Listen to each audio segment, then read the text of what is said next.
चलिए, good morning आप सबको। चलिए, आज हम लोग इकोनॉमिक्स का क्लास देखने के लिए आए हैं। इकोनॉमिक्स क्लास के ऊपर हम लोग बात करेंगे और वो है रोजगार और सेवा। ये 10वीं क्लास की चैप्टर 5 है, इस पर हम लोग बात करेंगे।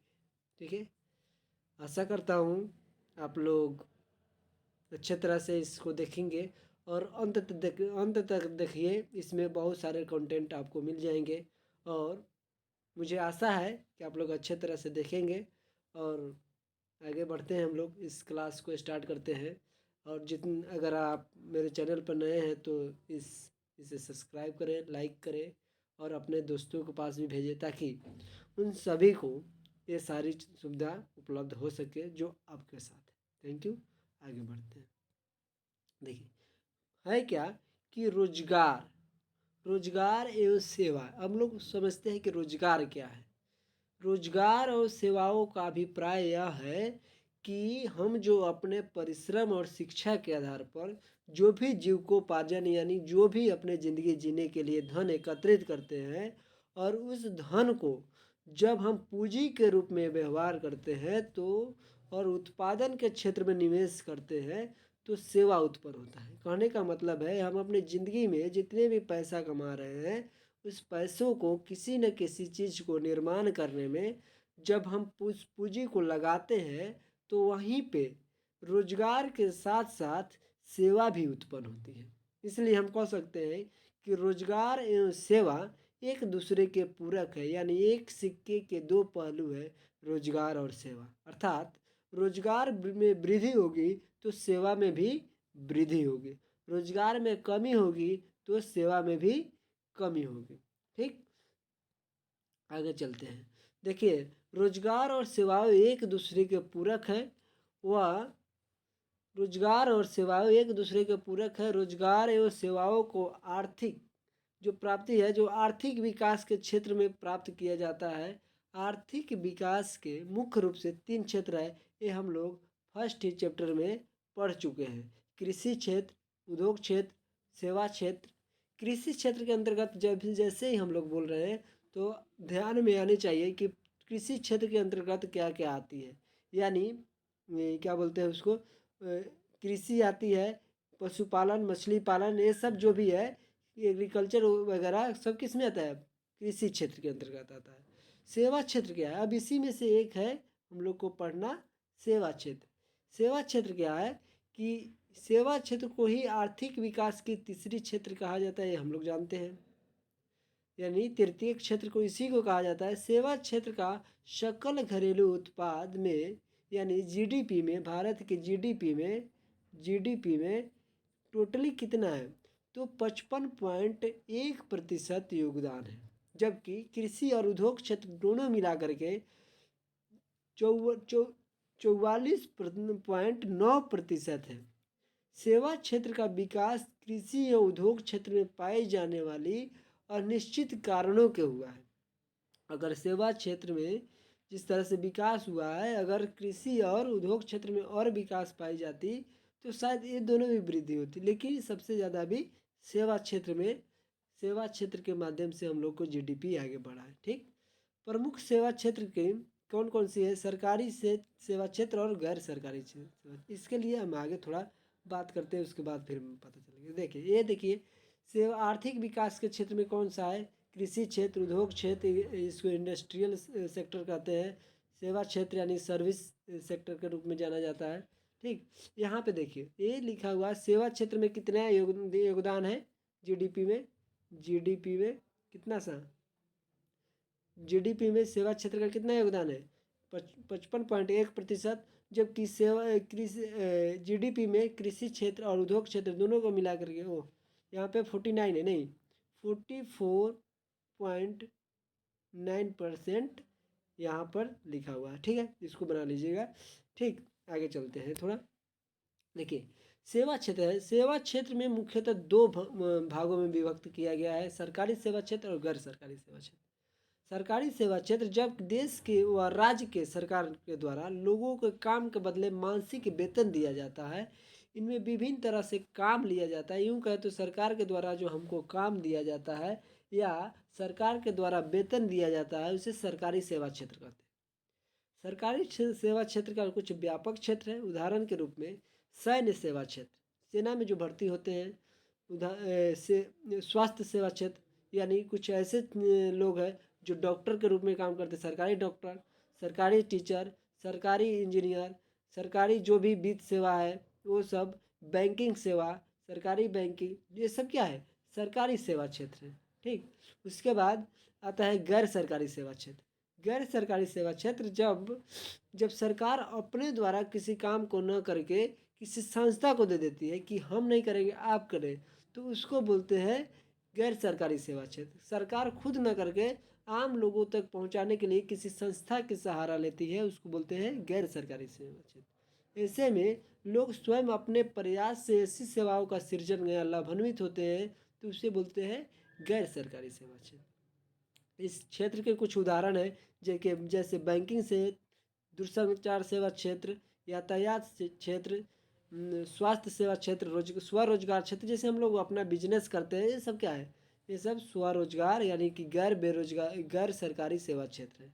इनमें से कुछ सेवाएं ऐसी है जो सरकारी और गैर सरकारी दोनों है, जैसे बस यातायात, क्या स्वास्थ्य सेवा, ये सब क्या है, दूरसंचार, कुछ ये सब क्या है, खास करके यातायात, ये सब गैर सरकारी और सरकारी दोनों है। हम लोग देखते हैं, अब कहते हैं सर गैर सरकारी सरकारी कैसे हो गया दोनों एक, तो देखिए हम लोग देख रहे हैं बस जो है, बस वो कैसा है, बस तो सरकारी है, सरकारी बस भी चलती है, गैर सरकारी बस भी चलती है। लेकिन हम लोग देख रहे हैं कि यहाँ पे कुछ ऐसे बस है जहाँ जिसका मालिक कोई निजी व्यक्ति है, तो ये क्या है, सरकारी और गैर सरकारी दोनों है। कुछ ऐसे स्कूल है जो प्राइवेट है यानी उसका मालिक सरकारी है, निजी व्यक्ति है। कुछ ऐसे स्कूल है जिसका मालिक क्या है, सरकार है। तो ये सब हम लोग देखते हैं। फिर दूरसंचार और यातायात, ये सब क्या है, गैर सरकारी के क्षेत्र में है। और इससे पहले हम लोग देख लेते हैं, देखिए सरकारी सेवा क्या है। सरकारी सेवा में आ जाता है सैन्य सेवा, रेल सेवा, वायु सेवा, स्वास्थ्य सेवा, वित्त सेवा, और ये सब आ जाता है। ठीक, तो हम लोग ये सब देख रहे हैं। आगे चलते हैं, सेवा क्षेत्र के महत्व को हम लोग जानना जरूरी है। सेवा एवं रोजगार एक ही तराजू के दो पलड़े हैं। पलड़े समझते हैं ना, तराजू बना देते हैं, पहले तराजू, ये वाला और ये तराजू, और ये, हाँ ये तराजू, एक ही तराजू के दो पलड़ा है। इसी चीज़ को हम लोग कहते हैं क्या, एक ही सिक्के के दो पहलू हैं। एक ही सिक्के के दो पहलू हैं, तो वही है सेवा क्षेत्र में रोजगार और सेवा दोनों एक ही तराजू के दो पलड़े हैं। रोजगार सृजन के रूप में हम लोग कुछ सेवाओं की बहुत सारी भूमिका होती है। देखिए सेवाओं का क्षेत्र सरकारी हो अथवा गैर सरकारी, दोनों ही परिस्थितियों में रोजगार का सृजन होता है। अब कहते हैं कि ये सब कैसे हुआ, यानी सरकारी हो सेवा या गैर सरकारी हो, उसमें रोजगार उत्पन्न होगा, चाहे हम जैसे भी हो। सरकारी, अब कहते हैं ऐसे कैसे होगा, अब बताइए, अगर सरकारी स्कूल खुलता है तो उसमें किसी न किसी टीचर, किसी न किसी को तो टीचर रखिएगा, तो वो टीचर जो रहेगा वो क्या होगा, उसको रोजगार भी मिला, और रोजगार के बदले में वो क्या कर रहा है, सेवा दे रहा है, किसको, सरकार को, और सरकार उसको पैसा दे रहा है। अगर प्राइवेट स्कूल खुलती है तो उसमें क्या, उसमें भी टीचर रहता है, क्या उसमें भी टीचर रहता है, उस टीचर को उसको उस संस्था के द्वारा पैसा दिया जाता है, परंतु वो अपना सेवा उसको देता है। तो वही चीज़ है, चाहे सरकारी हो या निजी हो, गैर सरकारी हो, उसमें अगर रोजगार होगा तो सेवा भी होगी, सेवा होगी तो रोजगार भी होगी, ये दोनों होगा। हम लोग देखते हैं सहकारी क्षेत्र सहयोग के रोजगार सृजन निम्न सेवाओं द्वारा किया जा सकता है। काम के बदले अनाज, सरकार के द्वारा 2004 में एक योजना बनाई गई थी, काम के बदले, अगर काम कर रहा है तो उसके बदले में अनाज उसको मिलना चाहिए। 1980 में आई थी राष्ट्रीय ग्रामीण रोजगार कार्यक्रम, मतलब कि किसी भी तरह से कोई बेरोजगार ना बैठ जाए, उसके लिए सब राष्ट्रीय ग्रामीण रोजगार कार्यक्रम 1980 में ग्रामीण भूमिहीन, जो भूमि नहीं है, जिसके पास ज़मीन नहीं है, उसके लिए ग्रामीण भूमिहीन रोजगार गारंटी कार्यक्रम, ग्रामीण युवा स्वरोजगार, बहुत सारे ऐसे सरकार केंद्र सरकार क्या है काम कर रही है। उसके बाद देखिए ये सब है, उसके कुछ योजनाएं हैं जो आपको देखने को मिलेगा। काम के बदले अनाज 14 नवंबर 2004, राष्ट्रीय ग्रामीण रोजगार कार्यक्रम 1980, राष्ट्रीय ग्रामीण युवा स्वरोजगार कार्यक्रम 1979, ग्रामीण भूमिहीन रोजगार गारंटी कार्यक्रम ये है 1983, समेकित ग्रामीण विकास कार्यक्रम 20 अक्टूबर 1980, जवाहर रोजगार 100 वर्ष पूरा होने के उपलक्ष्य में क्या कराया गया था 1989 में। स्वयं सहायता समूह जिसमें 15 से 20 लोग इसमें जुड़ते हैं, आप लोग को पता है, ये मनरेगा 2 अक्टूबर 2006 में जो बनाई गई थी। ठीक, इसके आगे हम लोग चलते हैं। ठीक है, अब एक चीज़ आती है, बहुश्रुति बाह्य श्रुति क्या है। अब कहते बाह्य श्रुति क्या, आउटसोर्सिंग क्या है। देखिए, जब बहुराष्ट्रीय कंपनियां या अन्य कंपनियां संबंधित जो भी नियमित सेवाएं स्वयं अपने कंपनियों के बजाय किसी बाहरी विदेशी कंपनियों से जब करवाती है या बाहरी संस्थाओं से करवाती है, उसको बोलते हैं बाह्य श्रुति या आउटसोर्सिंग कहते हैं। यूँ कहें तो हम खुद नहीं करके किसी दूसरे से जब काम करवाना शुरू करते हैं तो उसको बोलते हैं बहुराष्ट्रीय कंपनियां, खुद न करके दूसरे से करवाना। आगे चलते हैं। देखिए, बुनियादी ढांचा आधारभूत जो हमारा रोजगार का या सेवा का जो ढांचा है उसको थोड़ा देख लेते हैं। ठीक, देखिए आर्थिक आधारभूत, देखिए आधारभूत जो भी बुनियादी ढांचा है वो दो तरह के हैं। हमें देखते हैं, एक आर्थिक आधारभूत ढांचा और एक गैर आर्थिक, यानी जिसे गैर आर्थिक कहने का मतलब है कि इकोनॉमिक नहीं, दूसरा कुछ, और आर्थिक कहने का मतलब इकोनॉमिक। देखिए, वित्त, ऊर्जा, यातायात, संचार, यानी आर्थिक आधारभूत संरचनाएं प्रत्यक्ष रूप से जब उत्पादन लोगों में खुशहाली में वृद्धि करता है तो आर्थिक विकास के सभी क्षेत्रों में प्रत्यक्ष संबंध होता है। यानी आर्थिक संरचना के अंतर्गत निम्नलिखित में से कई सारे चीज सम्मिलित होते हैं, जैसे वित्त से संबंधित है फाइनेंशियल, यानी कोई पैसा जब इन्वेस्ट करता है, जैसे बैंकिंग क्षेत्र में, बीमा क्षेत्र में, ये सब क्या है, ये सभी आधारभूत है किसके, हमारी सेवा से। दूसरी ऊर्जा, जब कोयला, विद्युत, पेट्रोलियम, ये सब जब हम लोग इसमें लगाते हैं तो वो भी क्या है, एक आर्थिक आधारभूत संरचनाएं बनती है। यातायात का होना जरूरी है, यानी यातायात नहीं होगा तो सामान जाएगा कहाँ से, ढुआएगा कहाँ से। फिर संचार का, डाक तार सेवा, ये सब क्या है, ये सभी संचार का जो संचार भी है वो भी क्या है, हमारे आर्थिक रोजगार देता है या सेवा प्रदान करता है। जैसे डाकिया आता है तो उसको कहीं ना कोई तो मंथली देता होगा, हम नहीं दे रहे हैं, कोई ना कोई तो देता ही होगा, तब तो वो हमारा सामान पहुंचा रहा है। इसके बदले में हम भी जो पत्र लिखता है उसको टिकट साट के वहाँ देता है या स्पीड पोस्ट करता है, तो उसका पैसा वो लेता है और हमसे ले करके वो डाकिया को देता है और डाकिया हमारे पास पहुंचा देता है। तो एक दूसरे से क्या है, एक दूसरे का काम हो रहा है। फिर क्या है, शिक्षा, हम लोग कहते हैं देखिए गैर आर्थिक आधारभूत जो संरचना है वो क्या है, जैसे मतलब कि जो इकोनॉमिकली नहीं है।